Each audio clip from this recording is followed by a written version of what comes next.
Vector algebra का one shot part 1 YouTube channel अभी classes Patna पर अपलोड है।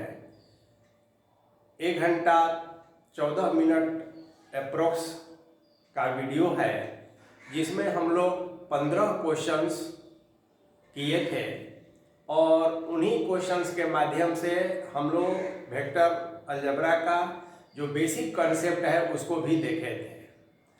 आज जो है प्रोडक्ट ऑफ टू वेक्टर्स का जो टॉपिक है उससे हम लोग और 15 क्वेश्चन करेंगे जो बोर्ड एग्जाम में पूछे जाते रहे हैं और आपका थ्योरेटिकल कॉन्सेप्ट भी क्लियर हो जाएगा इन्हीं क्वेश्चंस के माध्यम से। तो आइए पहले हम प्रोडक्ट के बारे में कुछ जान लें तेजी से। देखिए, जब दो वेक्टर का प्रोडक्ट किया जाता है तो एक बार हमें स्केलर ही मिलता है और दूसरी बार हमें वेक्टर मिल जाता है। तो जब स्केलर मिलता है तो उसे स्केलर या डॉट प्रोडक्ट कहते हैं, और जब वेक्टर मिलता है तो वेक्टर या क्रॉस प्रोडक्ट कहते हैं। मैथमेटिक्स में वेक्टर का अलजेब्रा है ना, तो कैसे डिफाइन किया जाएगा मैथमेटिकली, इसको देखिए। ए और बी दो वेक्टर है, दोनों के बीच का एंगल थीटा है।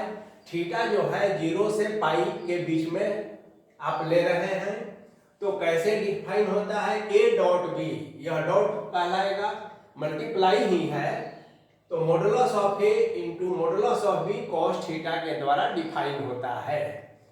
अब अगर कॉस थीटा निकालना हो या थीटा निकालना हो तो A dot B by modulus of A into modulus of B कह देते हैं। जब यह थीटा 90 डिग्री हो तो देखिए 90 डिग्री का मतलब हुआ कि कॉस में 90 और कॉस में 90, कॉस 90 0 होता है, तो ए डॉट बी 0 हो जाएगा, यानी कि वेक्टर ए और बी म्यूचुअली परपेंडिकुलर हो जाएंगे। तो जब किसी दो वेक्टर का डॉट प्रोडक्ट 0 हो और 0 यहाँ स्केलर है तो वेक्टर जो है म्यूचुअली परपेंडिकुलर होते हैं, दो तरफा है। यदि वेक्टर परपेंडिकुलर है तो उनका डॉट प्रोडक्ट 0 होगा, यदि डॉट प्रोडक्ट 0 है तो वेक्टर परपेंडिकुलर होंगे। If theta is equal to 0 तो cos 0 का वैल्यू आप जानते हैं 1 होता है, तो a dot B modulus of a modulus of b हो जाता है। थीटा यदि पाई हो तो cos पाई -1 होता है, तो इसमें माइनस लग जाता है, a dot B minus modulus of a into modulus of b। a dot a किसी वेक्टर का स्वयं के साथ अगर डॉट प्रोडक्ट किया जाए तो देखिए क्या होता है, कोई भी वेक्टर अपने स्वयं के साथ 0 का एंगल बनाता है और cos 0 1 होता है, तो ये modulus of a into modulus of a यानी कि मॉडुलस ऑफ a स्क्वायर यानी a स्क्वायर हो जाता है। अब बात करते हैं वेक्टर प्रोडक्ट का। देखिए, जब इसको क्रॉस से सूचित किया जाएगा, modulus of a modulus of b sine theta, और साइन थीटा के साथ चूंकि अभी तक यह स्केलर है तो यहाँ n कैप लगा देते हैं। अब ये डायरेक्शन बता रहा है तो अब ये टोटल वेक्टर हो गया, तो इसलिए इसको हम लोग वेक्टर प्रोडक्ट कहते हैं, वेक्टर। अब देखिए n कैप क्या है, यहाँ देखिए a वेक्टर है, b वेक्टर है, a से b के बीच एंगल थीटा है, और यहाँ पर देखिए हमने कोई डायरेक्शन नहीं दिया, ए बी की तरफ जा रहा है या बी ए की तरफ, इसे कोई मतलब नहीं है, लेकिन इसमें मतलब है। आप रोटेट करा रहे हैं फ्रॉम ए टू बी, है ना, तो ये एंगल थीटा है।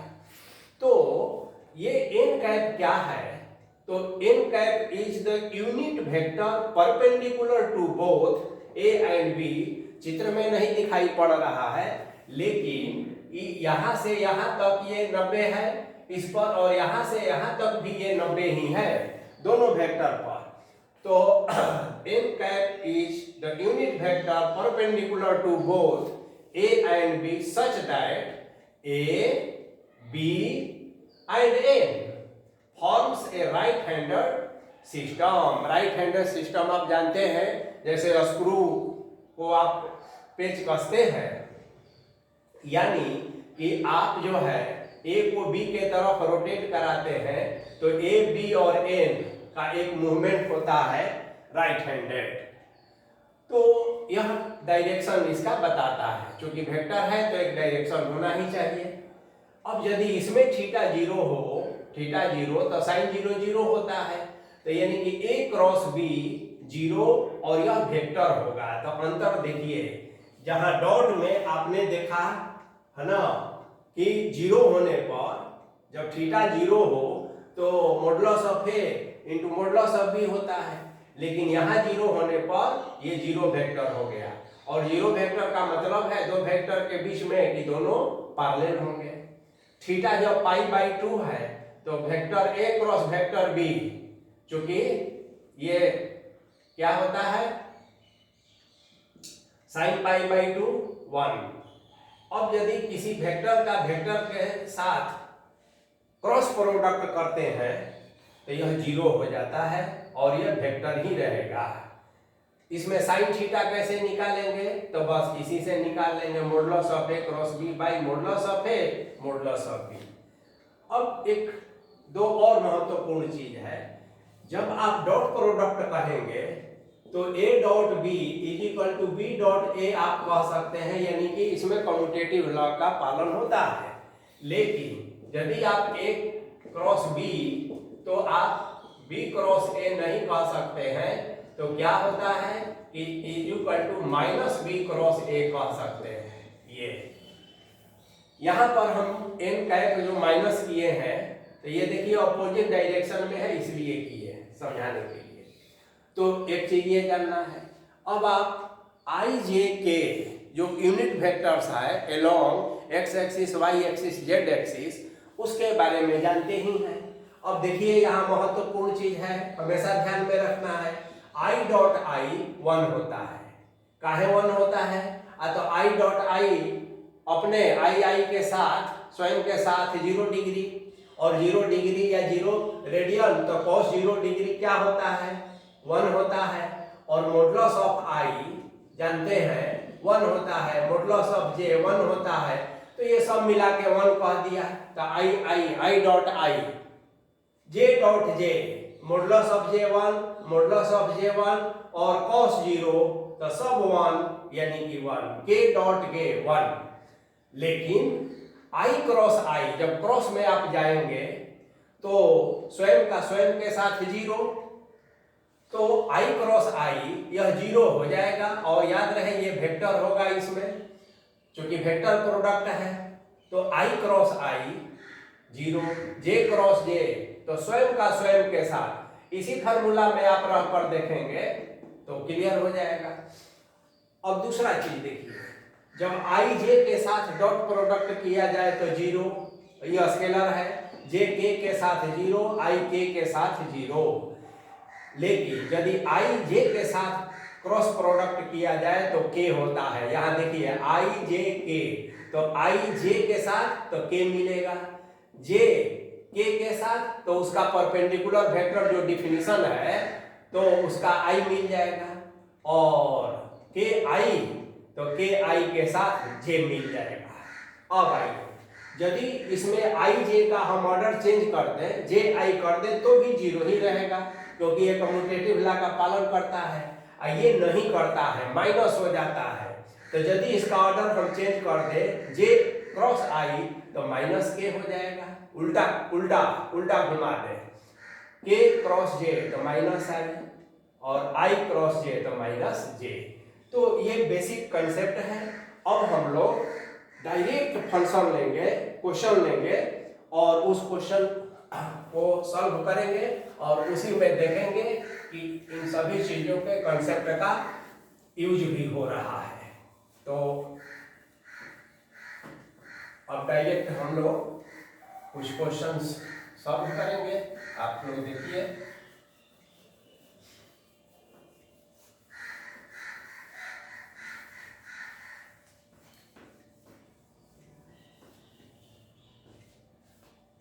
चलिए क्वेश्चन लेते हैं।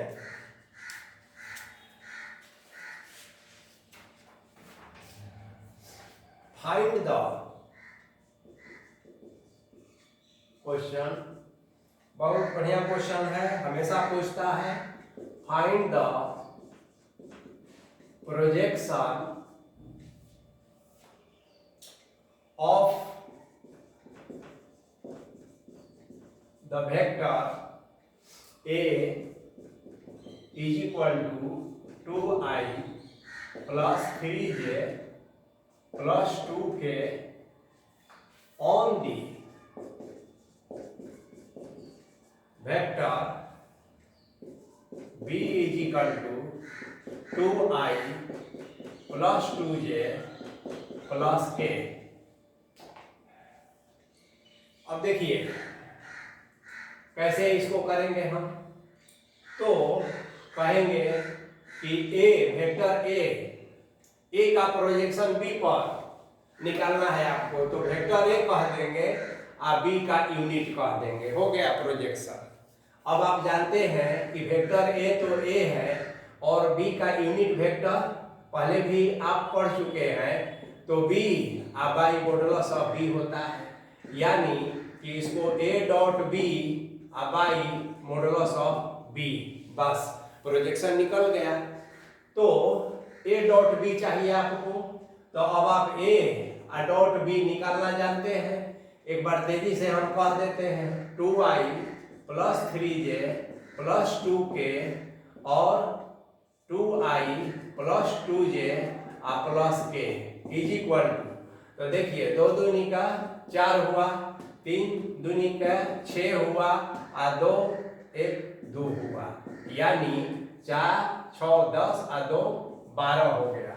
तो ये 12 क्या आया, तो आपका प्रोडक्ट आ गया, डॉट प्रोडक्ट। अब आप जानते हैं ना 2i, देखिए सिंपल जो प्रोडक्ट करने का तरीका है, जो पहली बार प्रोडक्ट कर रहे हैं उनके लिए तेजी से सिंपल प्रोडक्ट 2i को पहले लीजिए, इसके साथ इसके साथ इसके साथ, अब i मिल के 1 होता है तो 2 दूनी के 4 हो गया, i j मिल के 0 हो जाता है, i k मिल के 0 हो जाता है, और यही प्रक्रिया आप दोहराएंगे तो आपको सिर्फ ये रिजल्ट मिलेगा। अब आपको मॉडुलस ऑफ बी चाहिए, तो बी वेक्टर मालूम है और मॉडुलस निकालना भी आप जानते हैं। तो देखिए 2 square plus 2 square plus 1 square, ये बी का मॉडुलस, ये पहले भी आप पढ़ चुके हैं। तो क्या हो जाएगा जी, 4 प्लस 4 प्लस 1, 8 1 9, 9 का मतलब हुआ ये 3, इसका मॉडुलस निकल गया। इसलिए आपका आंसर क्या हो गया, अब हम लिख नहीं रहे हैं, आप वही लिखिएगा projection of A on B, है ना, प्रोजेक्शन ऑफ, इसलिए projection of A on B is equal to, बोलिए ये आया है 12, ये आया है 3, तो ये हो गया 4। तो इस तरह से आंसर हो गया यार। चलिए अब आगे देखिए दूसरा प्रश्न।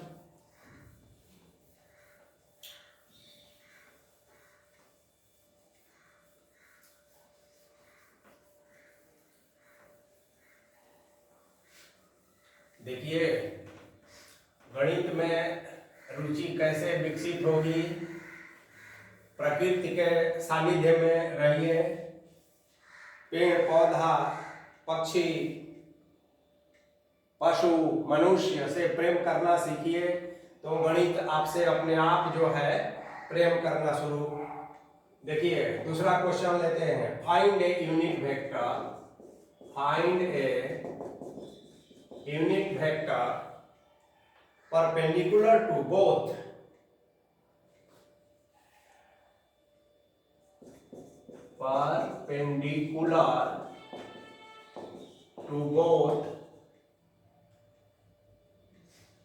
the vectors a is equal to I plus j plus k and b is equal to I plus j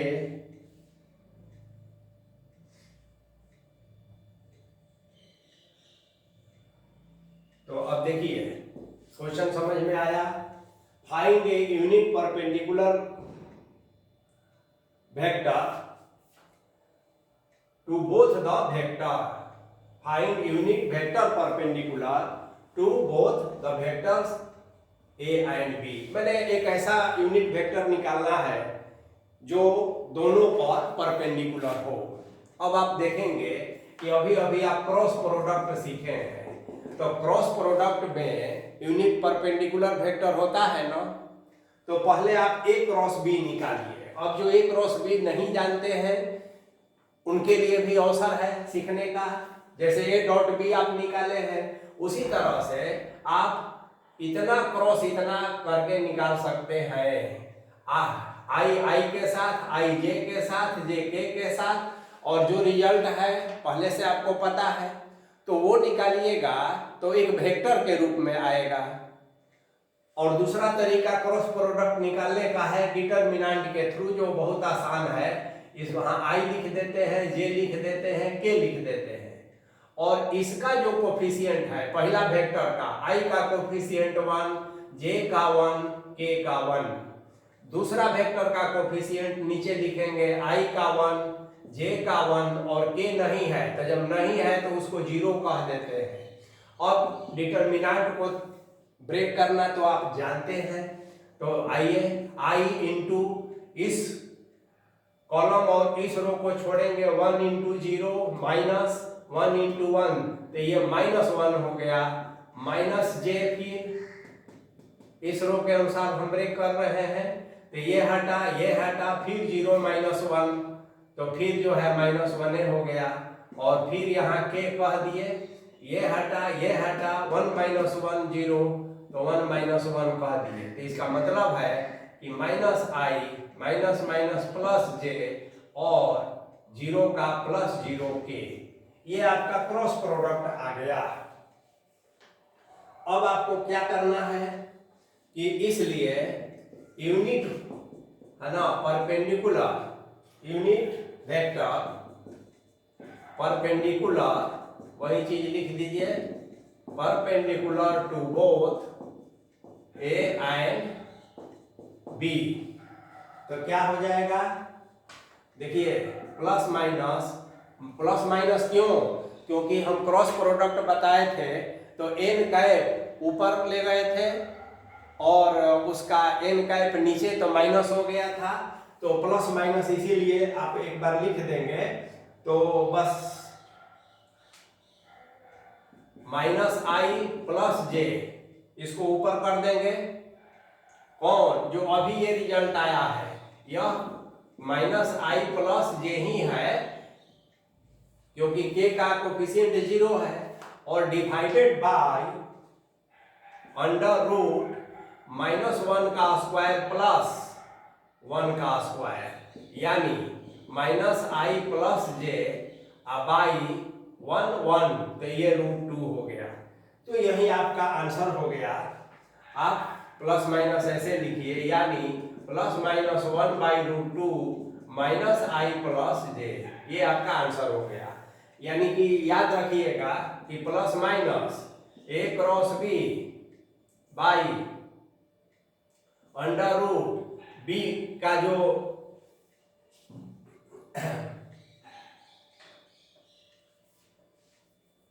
ऐसे कर दीजिए, ए क्रॉस बी हो गया यूनिट वेक्टर। ऐसे भी आप यूनिट वेक्टर निकालने का तरीका क्या जानते हैं कि जैसे ए क्रॉस बी को हमने सी मान लिया, तो इसका सी का यूनिट वेक्टर क्या कहते हैं, c by modulus of c. तो वही चीज यहाँ भी हो गया, a cross B by modulus of A cross b और प्लस माइनस। तो ये हो गया यूनिट वेक्टर जो दो दिए हुए वेक्टर पर परपेंडिकुलर है। अब देखिए इस एक क्वेश्चन से आप क्रॉस मल्टीप्लिकेशन भी सीख गए और कंसेप्ट भी क्लियर हुआ। अब चलिए question number 3, find the area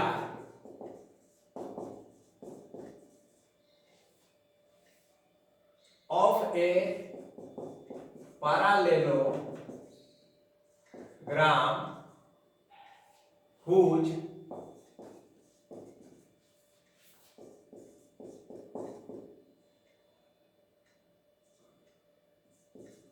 adjacent sides are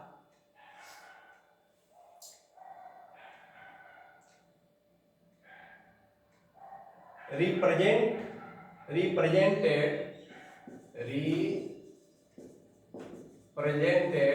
ये क्वेश्चन पूछने का तरीका है by vectors 2i-3k and 4j + 2k।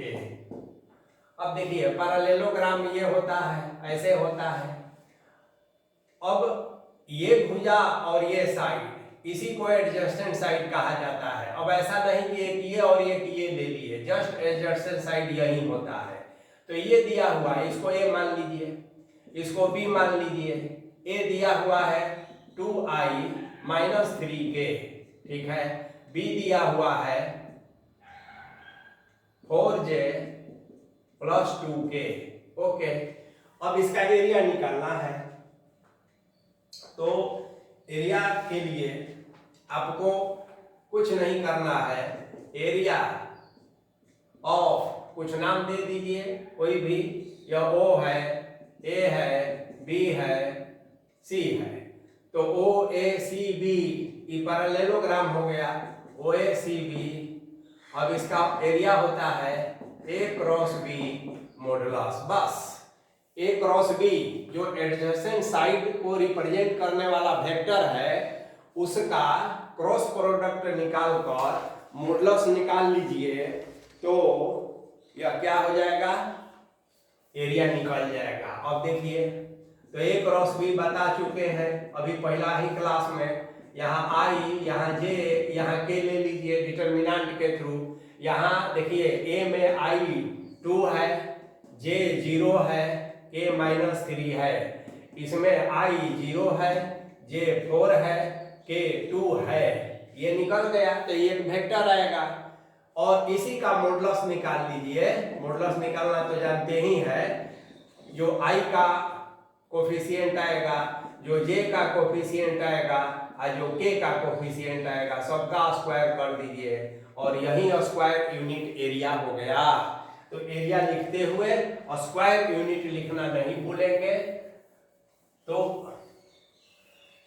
अब इसी समय आप एक चीज और समझ सकते हैं, और वो है कि ट्रायंगल का एरिया फिर कैसे आप निकालेंगे। तो ट्रायंगल में तीनों साइड का जब वेक्टर दिया हुआ है, ये ट्रायंगल हो गया है ना, तो इसमें तीनों साइड का 3 वेक्टर दिया रहेगा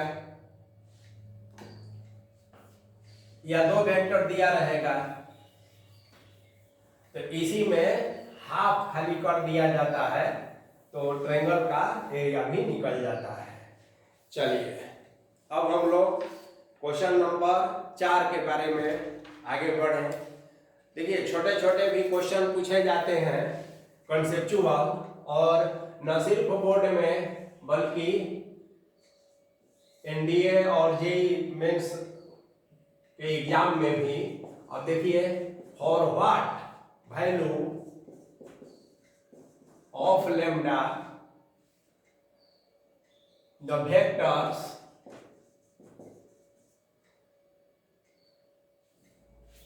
A = 2i + j + k and B = i - 2j + 3k are perpendicular to each other। अब देखिए बहुत इंटरेस्टिंग क्वेश्चन है। दो वेक्टर, तो अब यहां पर देखेंगे कि 2i प्लस यहां छूट गया है लैम्डा जे है ना, और बाकी सारा ठीक है। तो कह रहा है कि लेमडा के किस मान के लिए ये दोनों वेक्टर जो है आपस में परपेंडिकुलर होंगे। तो बहुत आसान है, देखिए वेक्टर परपेंडिकुलर कब होंगे, जब उसका डॉट प्रोडक्ट 0 हो जाएगा। और डॉट प्रोडक्ट निकालने का तरीका आप तो जानबे करते हैं, इतना डॉट इतना, तो डायरेक्ट हम लिख देते हैं, आप देख लीजिए आई का आई के साथ, तो 2 इंटू 1 2a हुआ लेमडा, और यहाँ -2 है तो -2 लेमडा हो गया, और k का 1 और k का 3 तो 3a हुआ, और बराबर 0 होना चाहिए। इसका मतलब है कि 2 लेमडा इज इक्वल टू 5, इसलिए लेमडा इज इक्वल टू 5/2। तो ये एक छोटा क्वेश्चन, कंसेप्चुअल क्वेश्चन जो MCQ टाइप में पूछा जा सकता है। चलिए अब दूसरा सवाल, question number 5, if A, B, C are mutually perpendicular,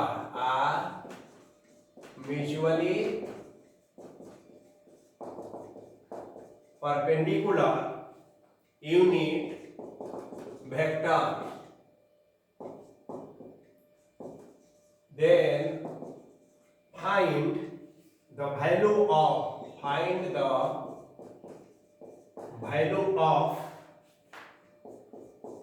2a b c। देखिए क्वेश्चन लिखने में जो समय लग रहा है, तो इस बीच में आप लोग ये चिंतन करते रहिए, जो कंसेप्ट आप अभी समझ रहे हैं, जो पहले से समझे हैं, उसका मन ही मन आपका एक रिवीजन चलता रहे, और इंतजार करते हुए धैर्य के साथ कि क्वेश्चन और क्या आने जा रहा है और कैसे आने जा रहा है।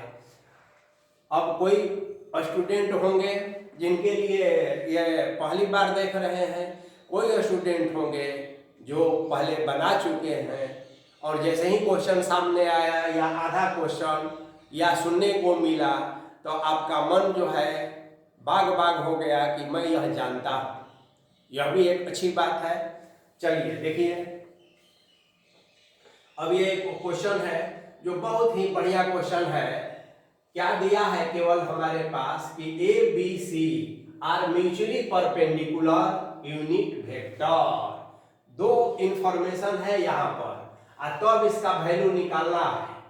तो पहला है क्या कि ये सब यूनिट वेक्टर है। यूनिट वेक्टर है तो मतलब तय है modulus of A, modulus of B और मॉडुलस ऑफ सी ये 1 होगा, पहली बात। दूसरी बात, तीनों म्यूचुअली परपेंडिकुलर है, मतलब ए डॉट बी कहे तो 0, फिर बी डॉट सी कहे तो 0, फिर ए डॉट सी कहे तो 0। ठीक है, तो ये म्यूचुअली परपेंडिकुलर का कंडीशन हुआ है। बस अब आपको निकालना है, सो निकालिए। नाउ 2a b और c इसका स्क्वायर कर दीजिए। अब आप जानते हैं ना कि बताए थे कि a डॉट a, तो हम इसको a स्क्वायर कह सकते हैं। तो LHS को RHS, तो RHS को LHS भी तो लिख सकते हैं। अब इसको तो हम क्या कहें, 2a plus b plus c dot 2a plus b plus c, ऐसा आप कह सकते हैं। और यह एक सामान्य जो है मल्टीप्लिकेशन का मामला है। अब आप मल्टीप्लाई कर दीजिए। देखिए 2a को पहले उठाइए तो 4a कैप a कैप ऐसा, plus 2a cap b cap plus 2a cap c cap. Okay, अब b को उठाइए तो 2b cap a cap plus b cap b cap plus b cap c cap. Okay, अब c बचा आपका, तो यहां कर देते हैं 2c cap a cap plus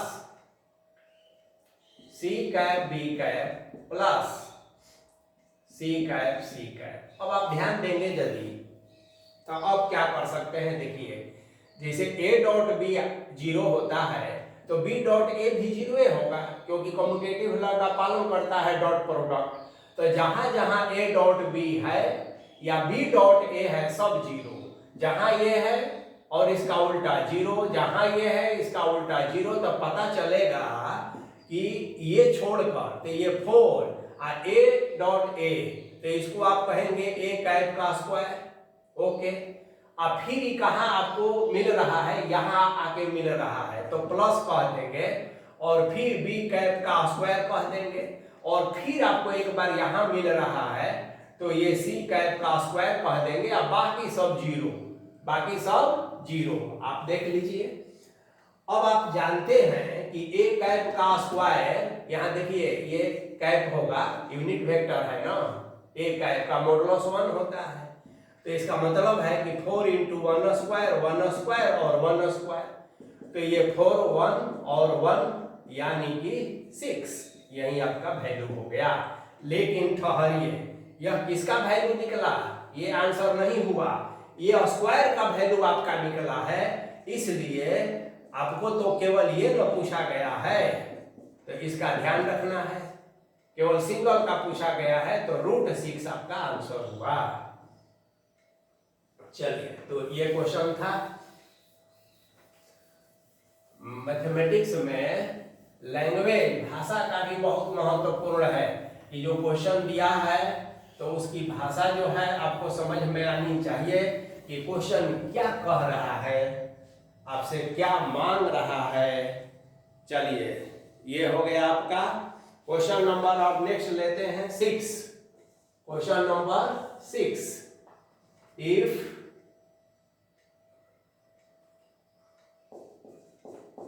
A, B, C are unit vectors,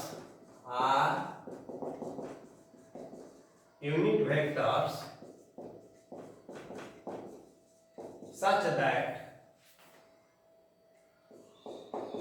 A cross B cross C is equal to 0, then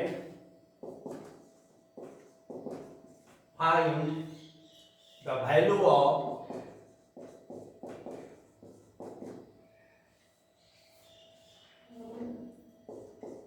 A dot B plus B dot C plus C dot A। अब देखिए ये question है,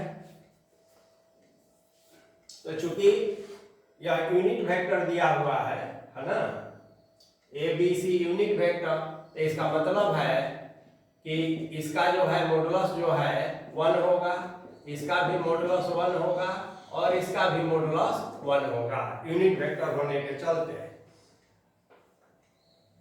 अब देखिए आपको दिया हुआ है क्वेश्चन में ये ए बी और सी, यह 0 वेक्टर है, तो आप इसका स्क्वायर करेंगे तो ये भी तो 0 हो जाएगा ना। बस अब इसी को आप ब्रेक कर दीजिए, ठीक है। आप a प्लस बी प्लस सी का जो फॉर्मूला है उस पर तोड़ सकते हैं, तो आपको रिजल्ट क्या आएगा, तो a square plus B square plus C square, इसके जस्ट पहला क्वेश्चन जो बताए थे, और प्लस 2, फिर आ जाएगा a dot B plus B dot C plus C dot A, ऐसे आ जाएगा I = 0। देखिए ये सब 1 1 1 हो गया, 1 + 1 + 1, ये +2, यही चीज आपको निकालना है, फिर से आप देख लीजिए I = 0, तो सारा चीज को उधर कर दीजिए, 2 से भाग कर दीजिए, तो ये आपका निकल गया। तो इस तरह से, तो ये 3 हो गया तो -3 हुआ 2, तो वैल्यू आ गया -3/2, जो निकालना था इसका निकालना था, तो ये निकल गया -3/2। तो यह एक क्वेश्चन है जिसमें कंसेप्ट जो है वही है, और फार्मूला का भी कुछ यूज हुआ। चलिए नेक्स्ट क्वेश्चन लेते हैं। Question number 7, if a is equal to I plus j plus k and a dot b is equal to 1 and a cross b is equal to j minus k, then find modulus of b। अब देखिए हम क्या करते हैं कि जो b निकालना है ना मॉडुलस, तो b को हम कुछ मान लेते हैं। मान लिया जाए कि xi प्लस वाई जे प्लस, है ना, y है और z के, इस b को हम मान लेते हैं। अब आप देखेंगे दिया हुआ है कि a dot b is equal to 1, इसका मतलब क्या हुआ a, तो a क्या है, वेक्टर दिया है i प्लस जे प्लस के, ओके, डॉट b का क्या माने है, तो xi प्लस वाई जे प्लस जेड के, और डॉट प्रोडक्ट करना आप जानते हैं, इज इक्वल टू 1 तो ही रहेगा ही, तो i का i के साथ तो x हो गया, है ना, j का j के साथ तो y हो गया, k का k के साथ तो z हो गया, इज इक्वल टू 1 है तो 1 हो गया। तो पहली बात तो ये है कि ये x plus Y plus Z 1 आ गया, इसके द्वारा a dot B is equal to 1 के द्वारा आ गया। अब एक दूसरा मामला है, और ये मामला है कि आपके पास यह भी दिया हुआ है, तो a क्रॉस b है, b आपने इसको माना है, तो देखिए डिटर्मिनेंट के थ्रू i j और k, a का जो है तो 1 1 1 1 1 1 यहाँ a दिया है, और b का आपने माना है x y z, तो यहाँ आपने कह दिया x y z, और इज इक्वल टू यहाँ कह दिया आपने j माइनस k, ऐसा है। अब आप देखेंगे कि डिटर्मिनेंट को आप सॉल्व करेंगे ना यहाँ पर, तो देखिए क्या आएगा, आराम से बन गया, तो i, तो ये हटा ये, तो z माइनस वाई, ऐसे माइनस j, ये और ये, तो z माइनस एक्स, और k, तो k, ये और ये y माइनस एक्स हो गया, is equal to j minus K. अब ये दो वेक्टर इक्वल है, तो इक्वल वेक्टर में नियम है, आप जानते हैं कि i का कोफिशिएंट इक्वल होता है, तो वहां i तो 0 है, तो इसलिए z माइनस वाई बराबर 0 हो गया। j का कोफिशिएंट, तो j का यहाँ 1 है, यहाँ माइनस z माइनस एक्स है, और यहाँ 1 है। चलिए दूसरा है k का, तो k का यहाँ 1 है, और k का यहाँ y माइनस एक्स है, तो y माइनस एक्स लिख देंगे, वहां माइनस 1 लिख देंगे, बस हो गया। अब z माइनस वाई, यानी कि z बराबर y हो गया। यहाँ पर z माइनस एक्स और y माइनस एक्स, ये दो इंफॉर्मेशन यहाँ दिया है, और x plus Y plus Z यहाँ दिया है, तो क्या इन से आप निकाल सकते हैं कि नहीं, बोलिए।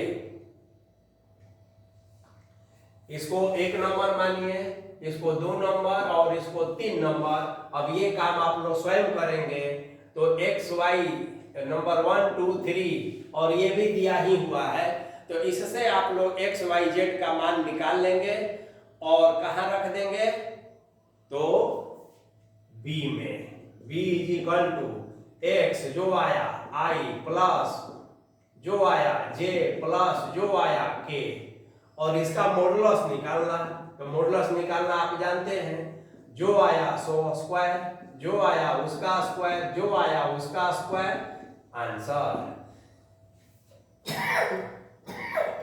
चलिए कुछ काम आप लोग के लिए भी, तो ये हम लोग क्रमशः हम लोग आगे बढ़ रहे हैं, आप लोग धैर्य बनाए रखें। और भी कुछ बढ़िया बढ़िया सवाल आपको मिलने जा रहे हैं। क्वेश्चन नंबर 7 हम लोग देखें। 8 नंबर क्वेश्चन देखिए।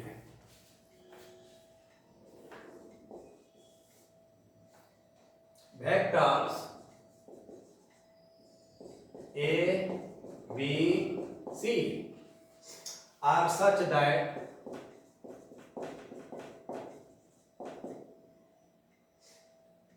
vector A plus vector B plus vector C is equal to 0 vector, and modulus of A is equal to 3, modulus of B is equal to 5, modulus of C is equal to 7 दिया हुआ है। Find the angle between A and B। अब देखिए question दिया हुआ है, आप समझ गए हैं। तो जो दिया है उसको लेकर चलते हैं। Given vector A plus vector B plus vector C is equal to 0 vector. This implies that vector A plus vector B is equal to minus C. हम दोनों तरफ vector A plus vector B का square और minus C का square ऐसे कर सकते हैं। अब इसका तो आप नियम जानते ही हैं कि वेक्टर A प्लस B ऐसे डायरेक्ट हम लिख देते हैं, क्योंकि कई बार हम लोग कर चुके हैं। तो मॉडुलस ऑफ वेक्टर A का square plus modulus of vector B का स्क्वायर प्लस 2AB ऐसे कर देते हैं। Modulus of 2, modulus of A, modulus of B। Modulus of AB को हम सिंपली AB भी कह सकते हैं, और यहाँ मॉडुलस ऑफ C का स्क्वायर है। अब देखिए जो वैल्यू है दिया हुआ है, सब वैल्यू। मॉडुलस ऑफ A कितना है बताइए, 3 है, तो ये 3 स्क्वायर हो गया। मॉडुलस ऑफ B 5 है, तो 5 स्क्वायर हो गया। ये 2 कुछ नहीं, तो ऐसे का ऐसे ही रख दीजिए। और C दिया है 49। अब आप देखिए 2AB को एक साथ अकेले रखिए, और ये जो है 9 हो गया, और ये 25 हो गया। तो कितना हो जाएगा, 49 माइनस 9 और 25 कितना हो जाएगा, 31, 34। तो 34 कह दीजिए। तो ये 2A dot B is equal to 5 हो गया और 1 हो गया। इसलिए A dot B is equal to 15/2 हो गया। अब देखिए cos थीटा का फॉर्मूला आपको क्या निकालना है, एंगल निकालना है। तो एंगल देख लीजिए, ये एक बढ़िया क्वेश्चन था। अब आप cos थीटा का जानते हैं, एंगल निकालना है कि A dot B by modulus of A और मॉडुलस ऑफ B, आपको यही चाहिए। तो A डॉट B तो आ चुका, कितना 15/2, और modulus of A 3, modulus of B 5। ठीक है, तो ये भी हो गया 15/2 1/15 यानी 1/2। तो cos theta is equal to 1/2। This implies that theta में कितने डिग्री का मान 1/2 होता है, तो आप कहेंगे 60 डिग्री। 60 डिग्री को कहेंगे π/3। तो यही आपका आंसर हो गया। तो इस तरह से ये एक अच्छा क्वेश्चन था कि डायरेक्ट इंफॉर्मेशन नहीं था, आपको डॉट प्रोडक्ट पहले निकालना था बुद्धि से। चलिए अब अगला क्वेश्चन लेते हैं।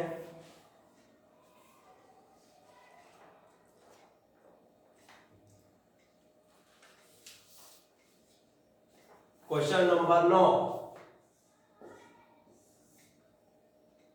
So that और any two non zero vectors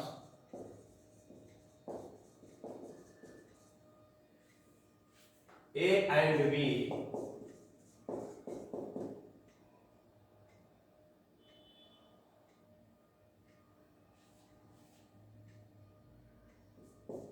modulus of A cross B is equal to modulus of A minus B if and only if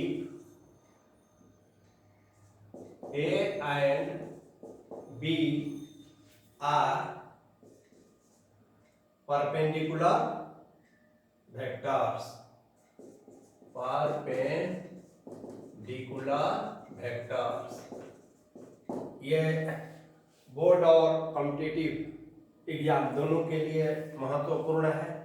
देखिए जो दिया है उसी से लेकर हम चले, तो पहले हम लेकर चले कि A B is equal to A minus B, है ना। अब क्या करें कि अपने से स्क्वायर कर दीजिए। ओके, अब अपने से स्क्वायर किए तो ये तो आप जानते हैं, अब इसको बार बार बताने की जरूरत नहीं है कि आप इसको ऐसा लिख सकते हैं, ठीक है ना, ऐसा। और इसको भी अब आप ऐसा लिख सकते हैं, ये तय है। चलिए अब आप देखेंगे कि बड़ा इंटरेस्टिंग रिजल्ट आपको मिला। कैसे मिला इंटरेस्टिंग कि ये जी इस जी से गए और ये जी इस जी से गए, और इनको जो है प्रेम से इधर बुला लीजिए, तो ये 2 4 हो जाएगा, तो ये हो जाएगा 4 और A डॉट बी ऐसा, ठीक है।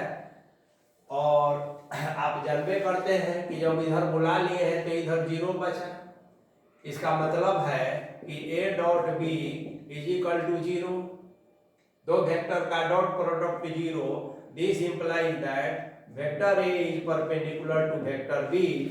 यही आपको साबित करना था और ये साबित हो गया। चलिए अब हम लोग question number 10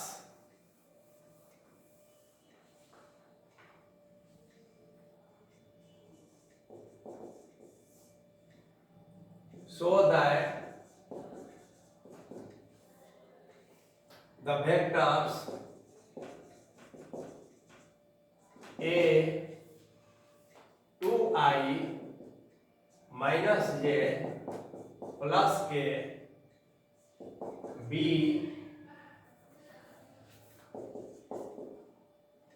3i plus 7j plus k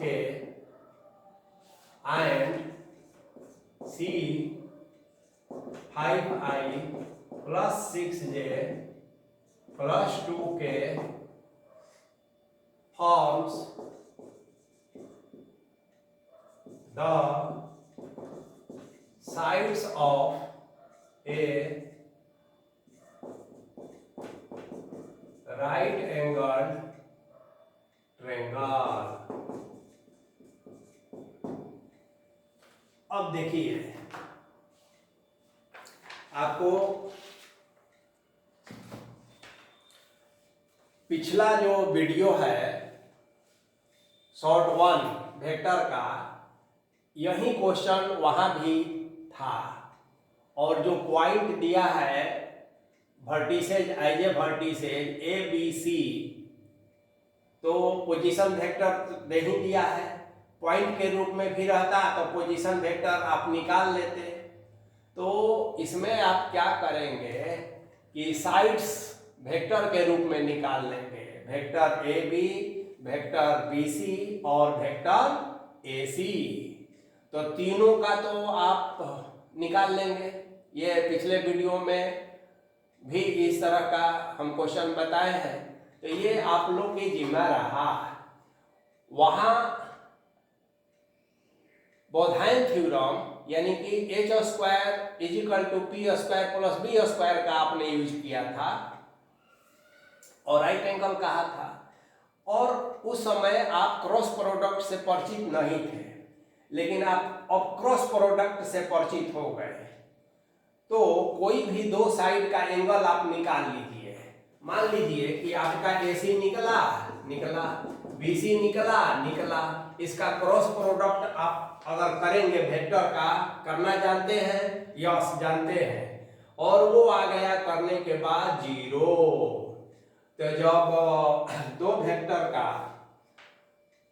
cross product 0 होता है तो इसका मतलब है कि वो दोनों वेक्टर यानी दोनों साइड आपस में परपेंडिकुलर होंगी। और जब परपेंडिकुलर होगा कोई भी दो साइड, तो तय है कि वह एंगल राइट एंगल ट्रायंगल ही होगा, दूसरा कुछ नहीं होगा। चलिए, तो ये क्वेश्चन हो गया, जिसमें पिछला वीडियो में डिटेल्स साइड निकालने का तरीका हम बताए हुए थे। अब चलिए question number 11। If modulus of vector A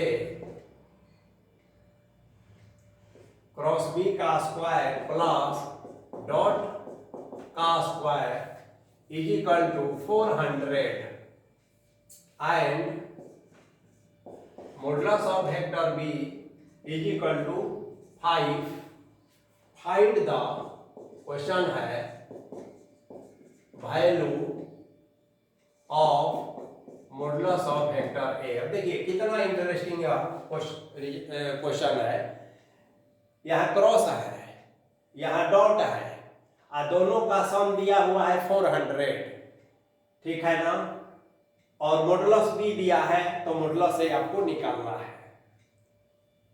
तो देखिए भीतर आप जो जानते हैं कि modulus of A modulus of B sine theta होता है ना, और इसका भी आप जानते हैं modulus of A modulus of B और कॉस थीटा, ये आप जानते करते हैं।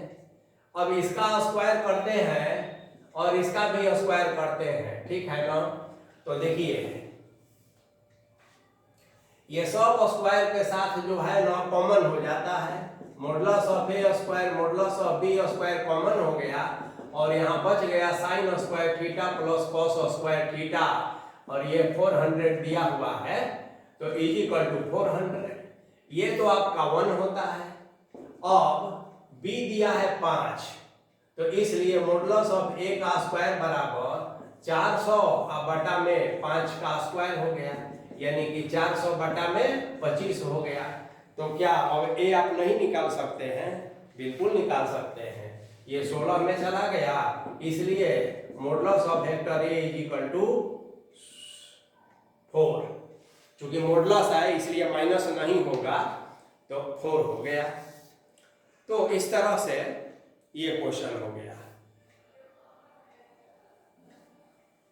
तो क्वेश्चन नंबर 11। और भी कुछ क्वेश्चन हम लोग करेंगे इसी तरह से।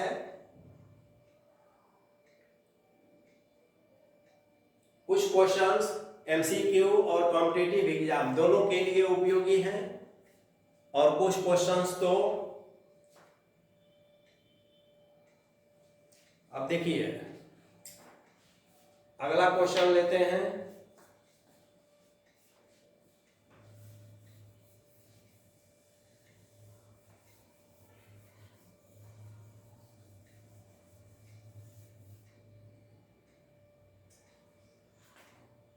Question number 12।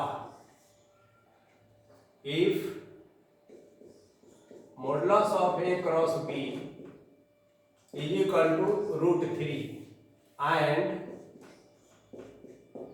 A dot B is equal to -3,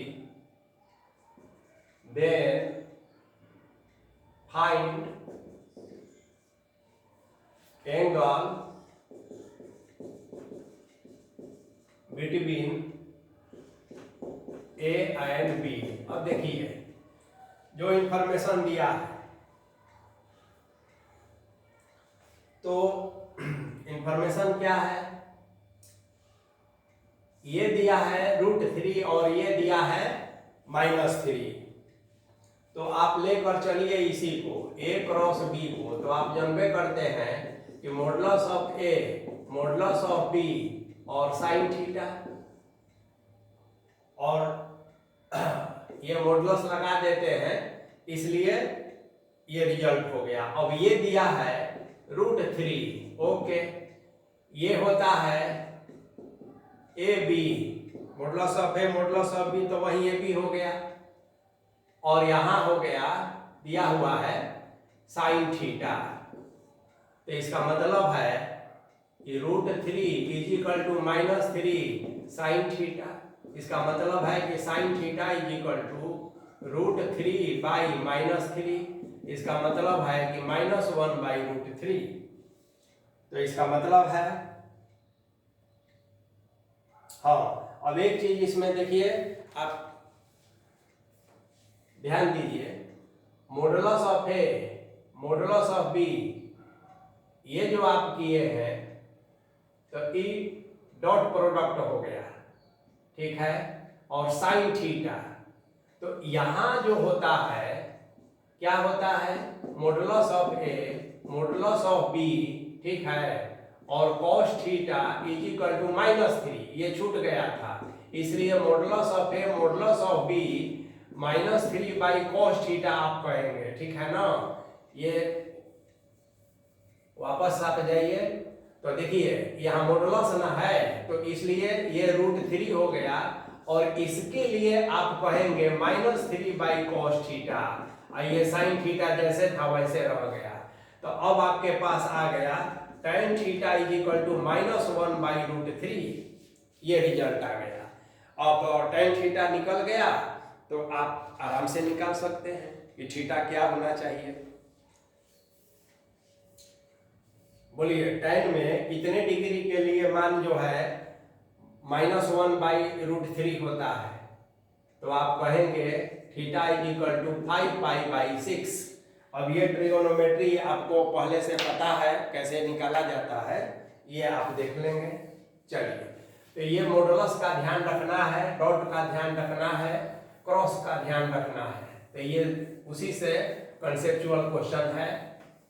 चलिए, क्वेश्चन नंबर 12 के बाद अब हम लोग आते हैं क्वेश्चन नंबर 13 पर।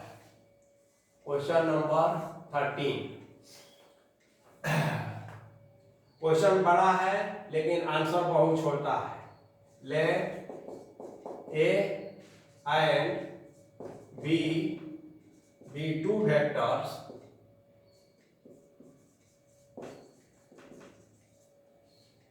and theta be the angle between them, and theta be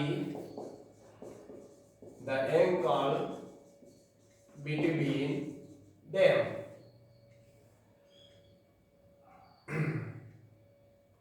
Then क्या करना है, vector A plus vector B is a unit vector if theta is equal। अब देखिए,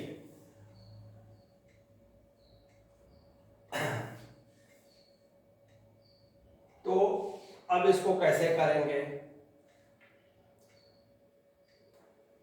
A और B टू वेक्टर्स है, और थीटा जो है उसके बीच का एंगल है, तो vector A plus B is a unit vector if theta is equal to कितना, थीटा का मान क्या हो, तो उसको हम लोग, तो देखिए, जब तक यह वेक्टर के बारे में और हमें पता नहीं है तब तक तो थोड़ा मुश्किल है।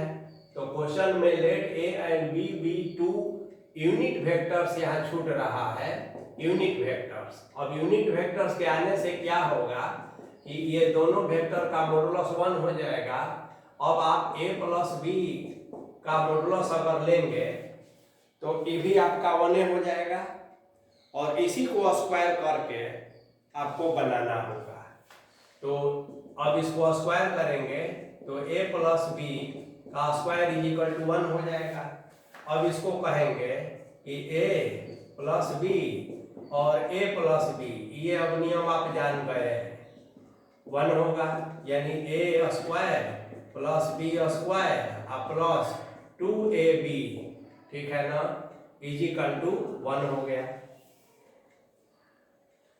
अब E1 है, E1 है, तो ये 2ab है ना, E1 माइनस 2 हो गया, इसलिए AB इज इक्वल टू -1/2 हो गया। अब इसका मतलब है कि इस AB का क्या मतलब है, तो modulus of A modulus of B, ठीक है ना, cos थीटा डॉट प्रोडक्ट का यही ना होता है -1/2, ये 1 है, ये 1 है, ये cos थीटा -1/2 है, इसलिए theta is equal to cos inverse -1/2 हो जाएगा। और cos में कितने रेडियन का मान या डिग्री का मान, तो -2π/3 हो जाएगा। अब ये आप जानते हैं ट्रिगोनोमेट्री से, तो इसके डिटेल्स में तो अभी हम नहीं जा सकते हैं। चलिए आगे बढ़ते हैं। Question number 14।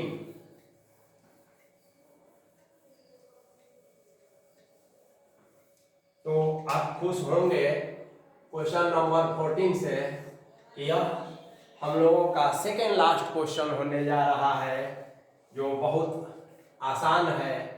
If a is equal to something, कोई वेक्टर है, b is equal to something, कोई वेक्टर है, तो आपसे पूछा गया कि find projection of a on b by projection of b on a। तो देखिए इसी वीडियो में प्रोजेक्शन निकालना हम बताए हैं, तो इस पर किसका प्रोजेक्शन निकालना है ये तो आपको ध्यान में है, ये है a का b पर प्रोजेक्शन निकालना है, तो आप कहेंगे a b का a पर निकालना है, तो यहाँ कहेंगे वेक्टर a वेक्टर और a का। अब इसका मतलब तो आप जानते करते हैं, a b कैप का मतलब होता है वेक्टर b, है ना, by modulus of vector b, और इसका मतलब होता है b और a by modulus of vector a। बस इसको निकाल लीजिए और वही आपका आंसर हो जाएगा। तो ये आपका क्वेश्चन नंबर 14 हुआ। और last question number 15। If the sum of two vectors, two unit vectors,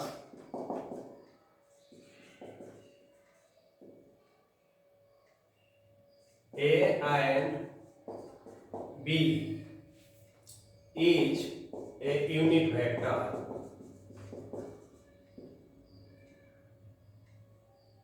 so that the magnitude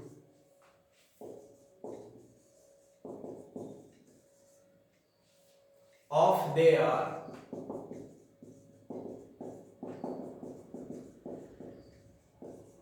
difference is √3। अब देखिए ए भी यूनिट वेक्टर है, बी भी यूनिट वेक्टर है, और दोनों का सम इसको मान लिया जाए कि यह सी है, तो यह सी भी यूनिट वेक्टर हुआ, ठीक है ना। हमको दिखाना क्या है कि ए और बी का जो डिफरेंस है, वेक्टर का डिफरेंस, यानी कि मैग्नीट्यूड, वह √3 है, यही दिखाना है। तो यहाँ देखेंगे हम कि c is equal to a plus b लेकर ही चलते हैं, सी की चिंता बिना किए हुए। मॉडुलस ऑफ सी तो 1 होता है, और इसको हम ए प्लस बी ही कह देते हैं। तो ये मॉडुलस लेंगे तो इधर भी मॉडुलस होगा। अब इसी को स्क्वायर कर देते हैं दोनों तरफ, तो फिर वही बात आ गई, modulus of a plus modulus of b का स्क्वायर इज इक्वल टू 1। अब ये से आप परिचित हैं, modulus of A modulus of B और modulus vector a plus vector b, दो बार कर देंगे ये 1 हो जाएगा। तो अब इसी से आपको आगे बढ़ना है। तो ये तो आप जानिए गए हैं, वेक्टर ए मॉडुलस ये modulus plus 2 A dot B ऐसा इज इक्वल टू 1, ये पता है आपको। यह भी पता है कि कह रहा है कि 2 यूनिट वेक्टर्स यानी modulus of A is equal to modulus of B is equal to 1 है। तो ई 1 1, तो इसका मतलब हुआ कि ये 2 हो गया प्लस 2 हो गया और ए डॉट बी हो गया इज इक्वल टू 1 हो गया। यानी कि ए डॉट बी यहाँ से आप निकाल सकते हैं 2ab कितना होता है, तो -1 हो गया है ना।